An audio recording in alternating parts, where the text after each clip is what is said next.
Charlotte, okay lang po ba naibigay na lang natin si Very Good para sa kapatid ni Zita?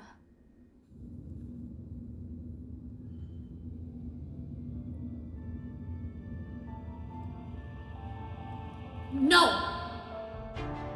No! Eh di wag! Hindi naman kita pinipilit eh! Ma'am Charlotte, please. Ito na lang yung paraan para makalaya na tayo dito.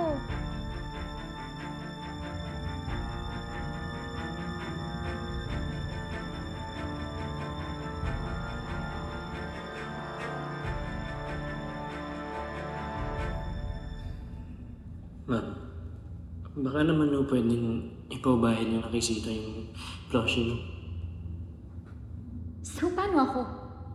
Paano yung treasured plushie ko? Ibibigay ko na lang sa isang ghost? Multo na wala nang ibang chance makatawid sa liwanag kung kukunin mo ba sa kanya yung plushie mo. Actually, natouch ako sa sinabi ni Zita kanina. About making someone happy by giving her something special. Naalala ko kasi yung dad ko na OFW. Lagi ko sinasabi sa kanya na okay lang kahit walang pasalubong. Cause seeing him makes me happy already. Pero lagi niya sinasabi sa akin na gusto niyang may pasalubong to make my smile extra special daw. Kasi mahal na mahal niya ako. That's why sobrang treasured ko si Very Good. Kasi siya yung nagbigay nun sa akin. But now, nung nalaman ko kung gaano kamahal ni Zita yung kapatid niya, naisip ko na baka okay lang napakawalan ko na si Very Good. Na para may mapasaya na siyang iba.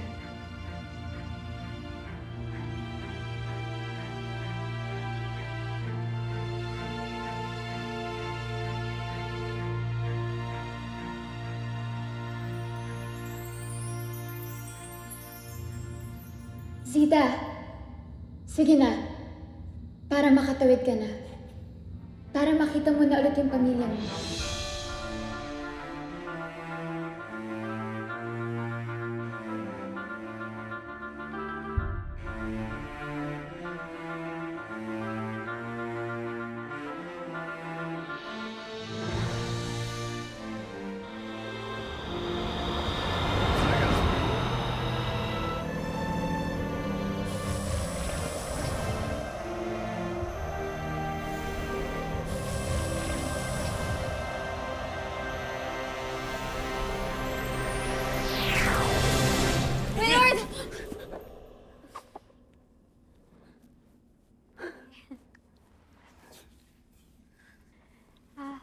Zita, yun yung gift ko sa'yo. Also, I really care about Very Good. Kaya sana alagaan mo siya ng mabuti, ha? Thank you so much. At syempre, thank you rin sa inyo. Kasi kahit na nagpaka-brat ako, inintindi niyo pa rin ako.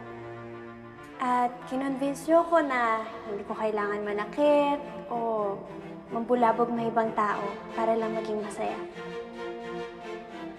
Lahat naman tayo, pwede maging masaya. Gusto walang inaapakan ng tao.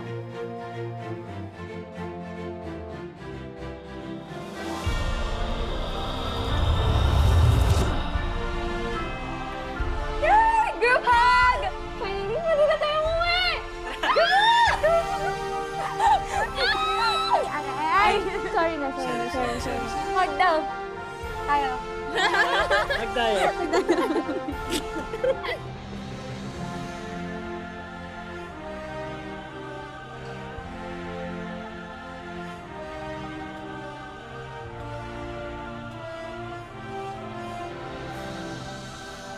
Nakakatuwa, no? Nababalik na rin yung mga nawawalang plushie sa kanila. Kaya nga eh. Alam mo kahit matanda na sila, mahalaga pa rin sa kanila yung plushies nila.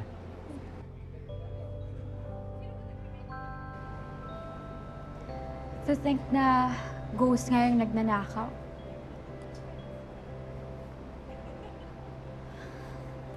I just wanna say sorry, Mickey. And to you as well.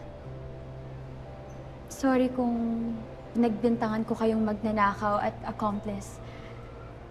Nag-cause patuloy ako ng unnecessary drama. Tapos nag-threaten pa akong i-cancel kayo. Eh ako naman pala tong mali. Okay na po yun.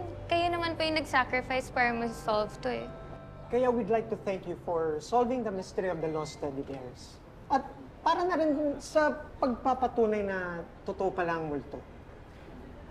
Why don't we hold a press conference? Kahit sa social media lang, para mapasalamatan ka namin.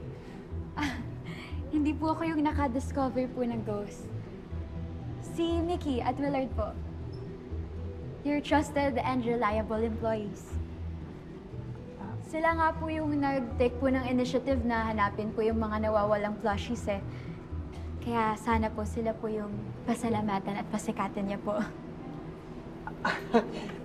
Sige, sige.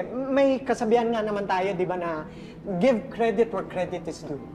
At dahil dyan, gawin namin kayong ambassadors ng hotel na to para sa bagong pakulo natin, yung Ghost Hunting Fridays.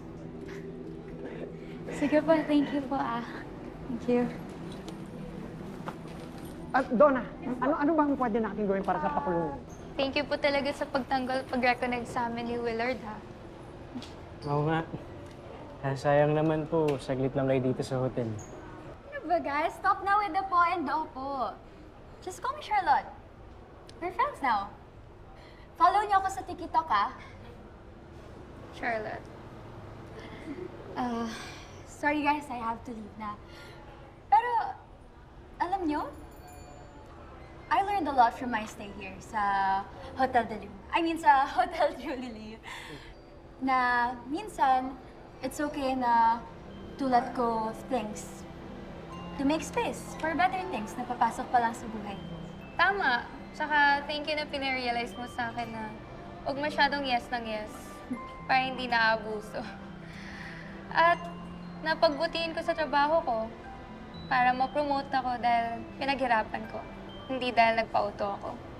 Sabi sa'yo eh, gayahin mo ko. Hindi na duwag simula ngayon basta kasama ka. Basta kasama kayo, friends ko.